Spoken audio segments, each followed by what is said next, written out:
स्वागत है आप सभी का tech study ITI YouTube channel पर। आईटीआई एम्प्लॉयबिलिटी स्किल्स का नया पीडीएफ, अभी तो पुराना पीडीएफ भी भारत स्किल से हटाया जा चुका है।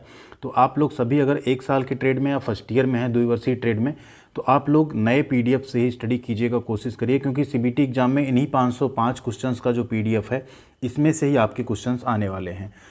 पार्ट 14 तक हम लोग कर चुके हैं। आज हम लोग पार्ट नंबर 15 करेंगे, यानी पार्ट 15 करेंगे एम्प्लॉयबिलिटी स्किल्स का फर्स्ट ईयर, जिसमें आज 2 मॉड्यूल कवर होगा। एक आपका जो occupational safety, health and environmental education था ये, एंड साथ में जो इसेंशियल स्किल्स है इसके भी क्वेश्चंस रहेंगे। लगभग हम लोग अभी अंतिम पड़ाव पे हैं एकदम एम्प्लॉयबिलिटी स्किल से, मतलब हम लोग लगभग कंप्लीट करने वाले हैं। यहाँ आप जैसे देख सकते हैं, ठीक है, ये टोटल मॉड्यूल थे जिसमें से हम लोग अभी सारे बड़े मॉड्यूल कवर हो चुके हैं। आज ये भी कंप्लीट हो जाएगा, ये भी आधे से ज़्यादा कंप्लीट अप्रॉक्स हो जाएगा, एंड अगले पार्ट में आपका ये पूरे क्वेश्चन जितने हैं सभी कंप्लीट हो जाएंगे, ठीक है।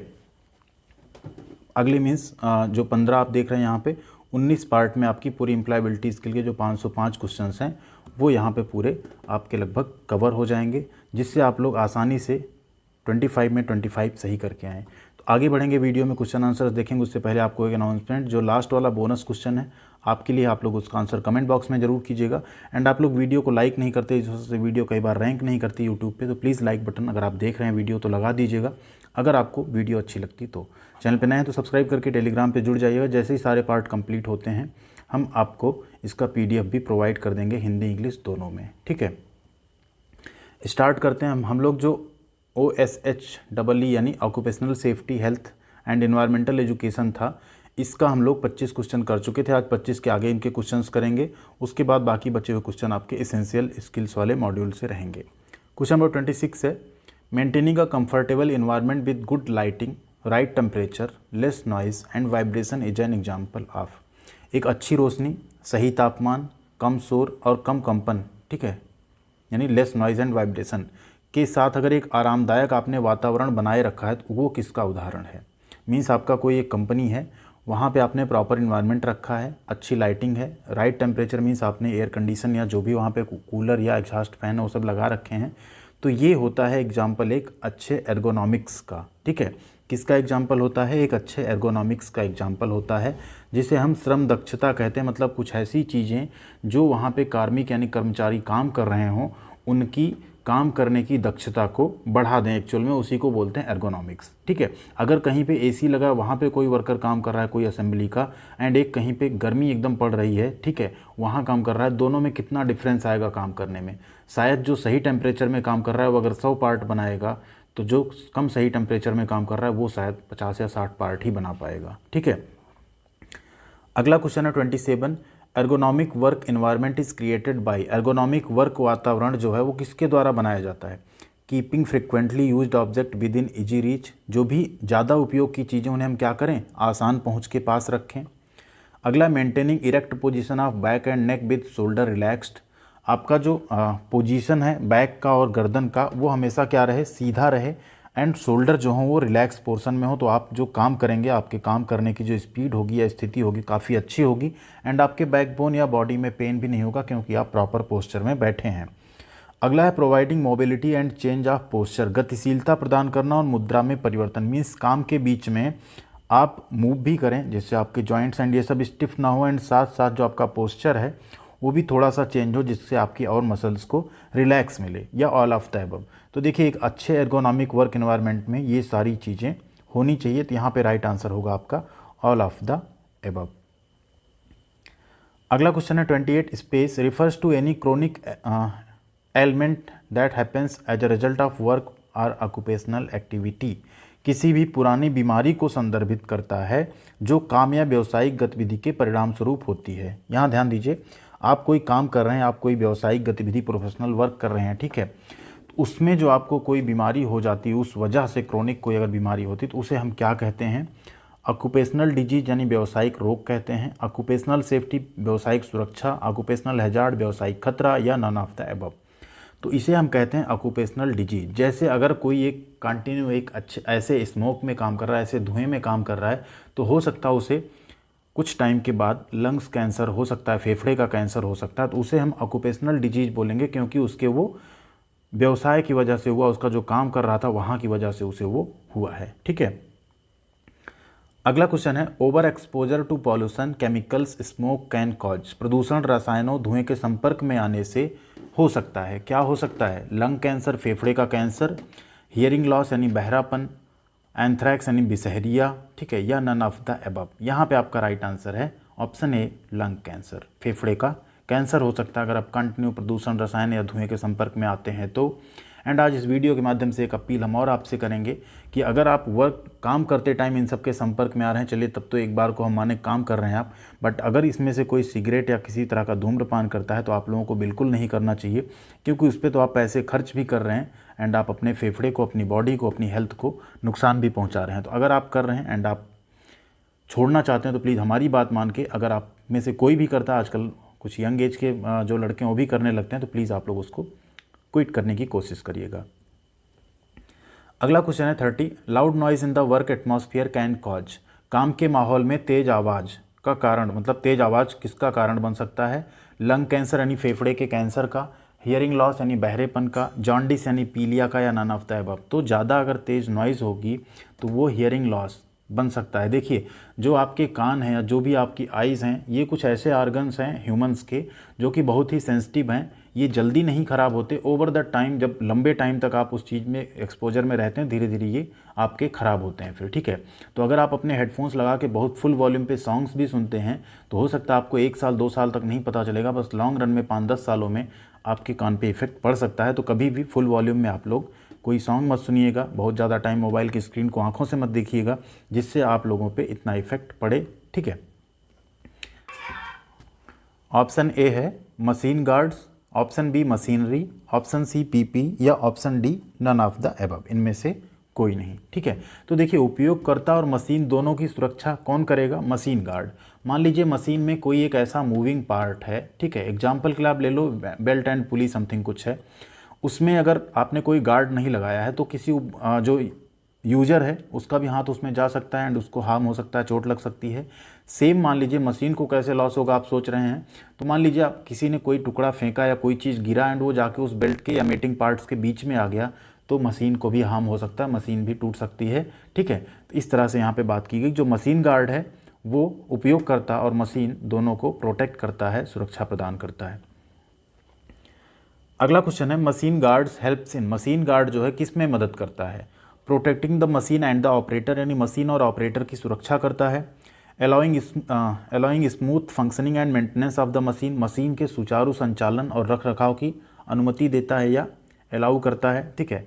प्रिवेंटिंग द एक्सीडेंट्स, दुर्घटना को भी रोकता है, या ऑल ऑफ द अबव यानी ऊपर के सभी। तो जो एक मशीन गार्ड है वो ये तीनों काम करता है, दुर्घटनाओं को भी रोकता है, मशीन और ऑपरेटर को भी सुरक्षित करता है, प्रोटेक्ट करता है, एंड साथ में जो मशीन की फंक्शनिंग है वो भी स्मूथ रहती है, क्योंकि उसमें कोई, अगर मान लीजिए कुछ जैसे चेन ड्राइव है, अगर वो कवर्ड है तो उसमें कोई आपका फॉरेन पार्टिकल नहीं जा रहा है, ठीक है, इस तरह से डस्ट नहीं जा रहा है, तो स्मूथ ऑपरेशन भी रहेगा। जब आपको मेंटेन करना है तो आपको कम टाइम लगेगा उसे साफ़ करने में एंड दोबारा लुब्रिकेट करने या मेंटेन करने में। ये जस्ट एक एग्जाम्पल है, ठीक है। अगला क्वेश्चन है 33, in order to cut off power automatically which of the following guards is used, स्वचालित रूप से बिजली काटने के लिए निम्नलिखित में से किस गार्ड का उपयोग किया जाता है? लॉक गार्ड का, इंटरलॉक गार्ड का, लॉकलेस गार्ड का, या फेंसिंग का?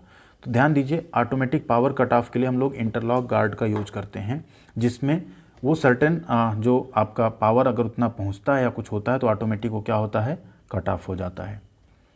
अगला क्वेश्चन है 34, the responsible uses of environment benefits space, यानी पर्यावरण के जिम्मेदार, अगर आप रिस्पॉन्सिबल जिम्मेदार उपयोग से क्या होगा?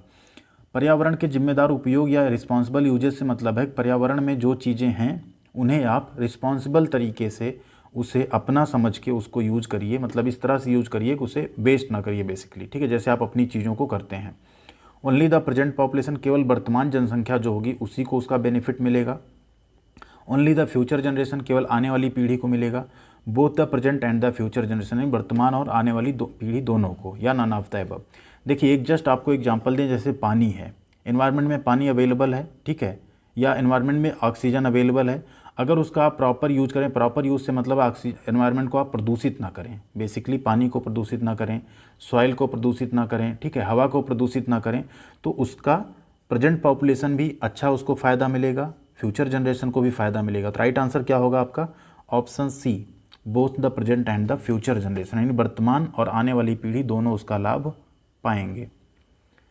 अगला क्वेश्चन है 35, ozone depletion is the disturbance caused in the layers of the atmosphere. Ozone आप सभी ने सुना होगा, कई बार आपने पढ़ा होगा, ओजोन की जो परत है वो क्या हो रही, उसका क्षरण हो रहा है, उसमें धीरे धीरे होल्स हो रहे हैं, ठीक है। तो ओजोन रिक्तीकरण वायुमंडल की स्पेस परतों में होने वाली गड़बड़ी है। इनर यानी भीतरी, मिडिल यानी बाहर मध्यम, आउटर यानी बाहरी, या कोर यानी सार। तो ओजोन का फार्मूला होता है O3। एक्चुअली इसकी एक लेयर है जो अल्ट्रावायलेट जो रेज हैं उससे हमारी सुरक्षा करती है। तो इसका जो बाहरी लेयर है वो एक्चुअल में इसके डिप्लीशन की वजह से डिस्टर्ब हो रहा है, ठीक है। अगला क्वेश्चन है, in order to preserve our environment we need to minimise the use of. हम अपने पर्यावरण को संरक्षित रखने के लिए हमें किसका उपयोग कम से कम करने की आवश्यकता है? प्लास्टिक का, एयर यानी वायु का, सनलाइट यानी सूरज की रोशनी का, या नॉन ऑफ द अबव, इनमें से कोई नहीं। तो राइट आंसर है प्लास्टिक का यूज करने की कम से कम आवश्यकता हमें होनी चाहिए, हमें कम करने की आवश्यकता है। जितना कम हम प्लास्टिक यूज कर सकें उतना हमारे एनवायरनमेंट के लिए अच्छा होगा। अगला क्वेश्चन है 37, excessive use of pesticides and fertilisers leads to. कीटनाशकों और उर्वरकों के अत्यधिक उपयोग से क्या होता है? तो आप ज़्यादा कीटनाशक और उर्वरक कहाँ प्रयोग करते हैं? हम खेतों में प्रयोग करते हैं, ठीक है, फसलों पे, पेड़ों पे, इन सब पे, जिससे कि वो सुरक्षित रहें और उनका जो उत्पादन है वो ज़्यादा हो, ठीक है। इससे क्या होता है? एयर पॉल्यूशन होता है, सॉइल पॉल्यूशन यानी मिट्टी का प्रदूषण होता है, थर्मल पॉल्यूशन यानी ऊष्मीय प्रदूषण होता है, या नन ऑफ द अबव। तो यहाँ पे राइट आंसर इससे हमारा मृदा प्रदूषण यानी सॉइल पॉल्यूशन होता है, ठीक है। अगला क्वेश्चन है 38, when we follow 3 R's method in our day to day personal and professional life we can control the use of. जब हम अपने दैनिक, व्यक्तिगत और व्यावसायिक जीवन में 3R पद्धति का पालन करते हैं तो हम स्पेस के उपयोग को नियंत्रित कर सकते हैं। नेचुरल रिसोर्सेज यानी प्राकृतिक संसाधन के उपयोग को, ह्यूमन रिसोर्सेज मानव संसाधन, मैन मेड रिसोर्स मानव निर्मित संसाधन, या फाइनेंशियल रिसोर्स यानी वित्तीय संसाधन। देखिए यहाँ पे 3R एक्चुअल में होता क्या है? 3R का मतलब होता है रिड्यूस, रीयूज एंड रिसाइकिल। अब आपको एक एग्जाम्पल यहाँ बताएंगे, इससे पहले सही आंसर है आपका प्राकृतिक संसाधन। बेसिकली यहाँ पे बात की गई है कि अगर हम 3R अपना रहे हैं, मतलब हम चीज़ों को पहले तो रीयूज करना सीखें, कोई भी चीज़ हो उसे हम एक बार यूज़ करें, दोबारा यूज़ करें, उसे फेंकें ना एटमॉस्फेयर में ऐसे, क्योंकि आपने जो चीज़ यूज़ की वो किसी ना किसी चीज़ से बनाई गई है। जैसे पेपर हो गया, कोई भी चीज़ हो गया, अगर उसको आप सिर्फ वेस्ट कर रहे हैं तो आप पेड़ पौधों को इनडायरेक्टली वेस्ट कर रहे हैं, ठीक है। इसी तरह है रीयूज, रिड्यूस, ठीक है। रिड्यूस करें मतलब पॉलीथीन का कम से कम यूज़ करें, पेपर्स का कम से कम यूज़ करने की कोशिश करें, इससे भी हम एटमॉस्फेयर को बचाएंगे यानी प्राकृतिक संसाधन को बचाएंगे। एंड रिसाइकिल यानी चीज़ों को फिर से रिसाइकिल करके उसे प्रयोग के काबिल बनाना हमें रिसाइकिलिंग कहा जाता है। वैसा करने से हम नेचुरल रिसोर्सेज को बचाएंगे। अगला क्वेश्चन है, substances which can be decomposed और डिस्ट्रॉयड आर कॉल्ड। वह पदार्थ जिन्हें अपघटित या नष्ट किया जा सकता है कहलाते हैं non biodegradable, biodegradable, biological hazard, या केमिकल। तो जिन्हें हम आसानी से डिकम्पोज या डिस्ट्रॉय कर सकें उन्हें हम कहते हैं बायोडिग्रेडेबल। मतलब वो क्या होते हैं? आसानी से अपघटित या नष्ट हो जाते हैं एंड उनका कोई सब्सटेंस जो है, उनका कोई भी पार्ट बचता नहीं है जो एटमॉस्फेयर को प्रदूषित करे या नुकसान करे। अगला क्वेश्चन है, the 3R method which is use to preserve environment includes. पर्यावरण को संरक्षित करने के लिए उपयोग की जाने वाली 3R पद्धति में क्या है? मतलब बेसिकली आपको बताना 3R क्या है। रिड्यूस, रिसाइकिल एंड रीयूज, ठीक है। तो यहाँ पे ये तीनों सही हैं, ऑल ऑफ द अबव, यही होता है 3R का मतलब। ये 40 क्वेश्चन में आपका अब occupational safety, health and environment education complete होता है। अब आगे जो आपका मॉड्यूल स्टार्ट होगा वो होगा इसेंशियल स्किल के क्वेश्चंस। तो फिर से 1 नंबर से स्टार्ट होगा क्वेश्चंस। एंड अभी से आपको बता दें, इसेंशियल स्किल में जो निमी पे PDF आया है उस PDF में एक मिस्टेक है। क्वेश्चन नंबर 8 के बाद डायरेक्ट क्वेश्चन नंबर 10 है, क्वेश्चन नंबर 9 मिसिंग है। तो हमने सीरियल नंबर नहीं बदला है, आपको भी 9 नंबर नहीं मिलेगा यहाँ पे। उसके लिए आप कंफ्यूज मत होइएगा, ठीक है, क्योंकि एक सीरियल नंबर बदलने का मतलब आने वाले सारे क्वेश्चन के सीरियल नंबर बदले जाएंगे। तो आपको भी PDF से कभी अगर आप मैच करेंगे तो आपको मैच करने में मुश्किल होगा। तो यहाँ पे इसेंशियल स्किल्स मॉड्यूल का पहला क्वेश्चन है, having a clear idea of our personality including strength, weakness, thoughts, believes, motivation, values etcetera is called. यानी ताकत, कमजोरी, विचार, विश्वास, प्रेरणा, मूल्य आदि सहित हमारे व्यक्तित्व का जो स्पष्ट विचार रखने को क्या कहा जाता है?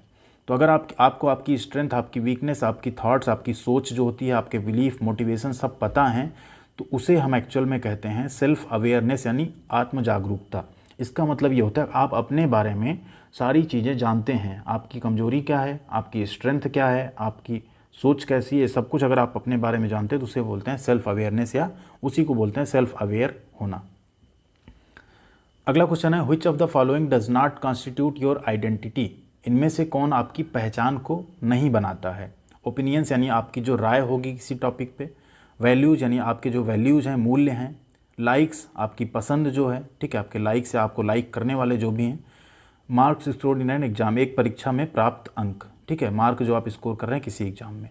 तो यहाँ पे ये जो मार्क्स स्कोर कर रहे हैं आप किसी एग्जाम में, ये आपकी पहचान नहीं बनाता, बाकी सभी आपकी पहचान बनाते हैं, ठीक है।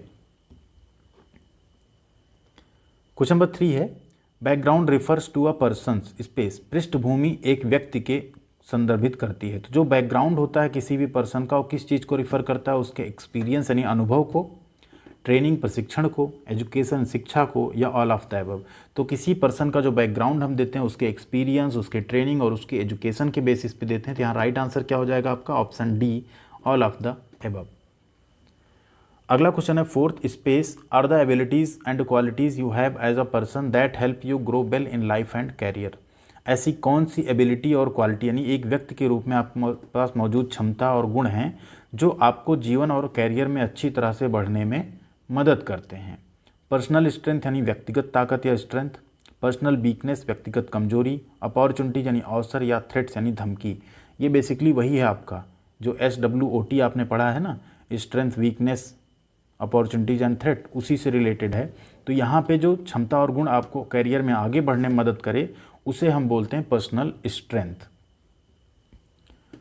अगला क्वेश्चन है 5 number, space, are the qualities that are considered negative and need to be worked on. वह गुण जिन्हें नकारात्मक माना जाता है और उन पर काम करने की आवश्यकता है। पर्सनल स्ट्रेंथ होगी यानी व्यक्तिगत ताकत होगी, पर्सनल वीकनेस व्यक्तिगत कमजोरियां होंगी आपकी, अपॉर्चुनिटी यानी अवसर, या थ्रेट्स यानी धमकी। तो देखिए ऐसे गुण जिन्हें नकारात्मक माना जाएगा उन्हें काम करने की आवश्यकता है। नकारात्मक गुण आपकी क्या होती हैं, वीकनेस होती हैं, कमजोरियां होती हैं। जैसे किसी की लेजीनेस हो गई, ज़्यादा सोना हो गया, ठीक है, या घूमना हो गया, कोई आप धूम्रपान या कुछ नशा करें, ये सारी क्या हैं आपकी पर्सनल वीकनेस हैं। इन्हें आपको इस पर काम करके दूर करना होगा, ठीक है। यहाँ आ ही गया, देखिए अगला question, which of the following is an example of personal weakness. निम्नलिखित में से कौन एक व्यक्तिगत कमजोरी का उदाहरण है। कॉन्फिडेंस यानी आत्मविश्वास, बीइंग लेजी यानी आलसी होना, हार्ड वर्किंग यानी मेहनती होना, एक्टिव यानी सक्रिय होना। तो यहाँ पे राइट आंसर है ऑप्शन बी, बीइंग लेजी यानी आलसी होना आपकी पर्सनल वीकनेस है। तो जो भी आप लोगों की पर्सनल वीकनेस होगी उसे आपको जल्दी से जल्दी दूर करने की कोशिश करनी होगी, तभी आप अपने कैरियर में, अपने लाइफ में आगे बढ़ पाएंगे, ठीक है। अगर आप बीइंग लेजी होने से आपको कुछ फ़ायदा मिल रहा है तो आप लोग कमेंट कीजिएगा कि आलसी होने के क्या फ़ायदे होते हैं। शायद आप लोग कोई फ़ायदा नहीं गिनवा पाएंगे, but hard working, active and confidence में रहने के लिए आपको बहुत सारे फ़ायदे मिल सकते हैं। अगला क्वेश्चन है 7, goals are of 2 types. Goals यानी लक्ष्य, लक्ष्य 2 प्रकार के होते हैं, वो क्या क्या हैं। गुड एंड बैड गोल्स यानी अच्छे और बुरे लक्ष्य, long term and short term goals दीर्घकालिक और अल्पकालिक लक्ष्य, रिच एंड पुअर गोल अमीर और गरीब लक्ष्य, या fix term and non fix term goals निश्चित अवधि और गैर निश्चित अवधि के लक्ष्य। तो लक्ष्य 2 तरह के होते हैं, एक होता है लॉन्ग टर्म एंड एक होता है शॉर्ट टर्म। लॉन्ग टर्म का आप एग्जाम्पल ले सकते हैं, जैसे शॉर्ट टर्म का एग्जाम्पल आपको होता है स्विमिंग सीखना, कार ड्राइव करना सीखना, बाइक चलाना सीखना, ये सब क्या है शॉर्ट टर्म गोल्स हैं। लॉन्ग टर्म गोल होता है आपको अपने कैरियर में एक बहुत अच्छे ऑर्गेनाइजेशन के साथ काम करना, एक बहुत बड़ी ऑर्गेनाइजेशन को खड़ी करना, ये सब क्या होते हैं आपके लॉन्ग टर्म गोल्स होते हैं। क्वेश्चन नंबर 8 है, व्हाट इज स्ट्रेस यानी तनाव क्या है। फीलिंग ऑफ जॉय यानी आनंद की अनुभूति, फीलिंग ऑफ सरप्राइज आश्चर्य की अनुभूति, फीलिंग ऑफ डिलाइट यानी आनंद की अनुभूति, या फीलिंग ऑफ फ्रस्ट्रेशन या डिसअपॉइंटमेंट यानी निराशा और निराशा की भावना। यहाँ पे राइट आंसर आपका ऑप्शन डी, जो स्ट्रेस यानी तनाव है वो है फीलिंग ऑफ फ्रस्ट्रेशन या डिसअपॉइंटमेंट। क्वेश्चन नंबर 10 है, देखिए 8 के बाद डायरेक्ट क्या आ गया 10। आपके PDF में भी एक्चुअल 9 नंबर क्वेश्चन नहीं है। Which of these is a sign of good stress. इनमें से कौन अच्छे तनाव का संकेत है। It prevents you from pursuing your goals, या आपको अपने लक्ष्यों का पीछा करने से रोकता है। It makes you doubt yourself, या आपको खुद पर शक करता है। Does not lead to long term tension, loss of sleep, लंबे समय तक तनाव, नींद की कमी, इससे नींद की कमी नहीं होती है, सॉरी नींद की कमी होना नहीं, लॉस ऑफ स्लीप। हाँ, makes you physically ill or cause pain, आपको शारीरिक रूप से बीमार बनाता है या दर्द का कारण बन जाता है। तो यहाँ पे ध्यान दीजिए, गुड स्ट्रेस का साइन ये है कि ये आपको लॉन्ग टर्म जो टेंशन है उसमें, या लॉस ऑफ स्लीप यानी आपकी नींद गायब हो जाना, ऐसा टेंशन आपको नहीं देगा, तो इसे हम गुड स्ट्रेस बोलते हैं। लेकिन जिस स्ट्रेस में आपको लॉन्ग टर्म में टेंशन रहने लगे, आपकी नींद गायब हो जाए, आप सो ना पाएँ रात रात भर, उस केस में वो स्ट्रेस बैड स्ट्रेस होता है, गुड स्ट्रेस नहीं होता है। ठीक है, बट ऐसा स्ट्रेस जो आपको अपने ऊपर ही शक पैदा कर दे, वो एक बैड स्ट्रेस है। ऐसा स्ट्रेस जो आपको अपने गोल को परस्यू करने में रोके, प्रिवेंट करे, वो भी बैड स्ट्रेस है। जिससे आप बीमार हो जाएं या आप पेन में आ जाएं, वो भी बैड स्ट्रेस है। क्वेश्चन नंबर 11 है, which of these can be a cause of stress, इनमें से कौन तनाव का कारण हो सकता है? Pressure to perform in exam, परीक्षा में प्रदर्शन करने का दबाव, कॉन्फ्लिक्ट अमंग फ्रेंड्स, दोस्तों के बीच मनमुटाव, long commute from home to work, घर से काम के लिए लंबी यात्रा करना, या ऑल ऑफ द अबव यानी ऊपर के सभी।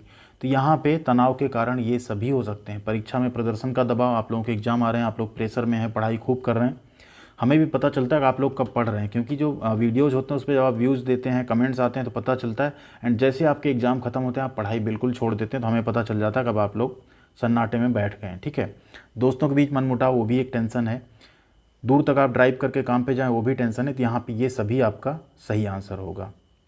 अब आती है आपकी बारी बोनस क्वेश्चन के लिए। क्वेश्चन है आपका, हजार्ड्स आर काज्ड बाई, जो खतरे हैं, हजार्ड्स हैं, वो कारण किसके कारण होते हैं? पीपुल यानी लोग के कारण, इक्विपमेंट यानी उपकरण के कारण, इन्वायरमेंट यानी वातावरण के कारण, या ऑल ऑफ द अबव यानी ऊपर के सभी के कारण। जो भी राइट आंसर होगा आप लोग कमेंट सेक्शन में कमेंट कीजिएगा। जिसका भी आंसर सही होगा हम उस पर लाइक और रिप्लाई जरूर करेंगे। वीडियो कैसी लगी कमेंट करना मत भूलिएगा। साथ में लाइक नहीं किया अब तक तो कर दीजिएगा। वीडियो को ज़्यादा से ज़्यादा शेयर कीजिएगा, और चैनल पर नए हैं तो सब्सक्राइब कर लीजिएगा। आपको इस चैनल पर रहने का कभी रिग्रेट नहीं होगा। पढ़ाई, जॉब, अपडेट, अप्रेंटिस सब कुछ आपको यहाँ पे मिलती रहेगी। थैंक यू वेरी मच, बने रहेगा चैनल पे।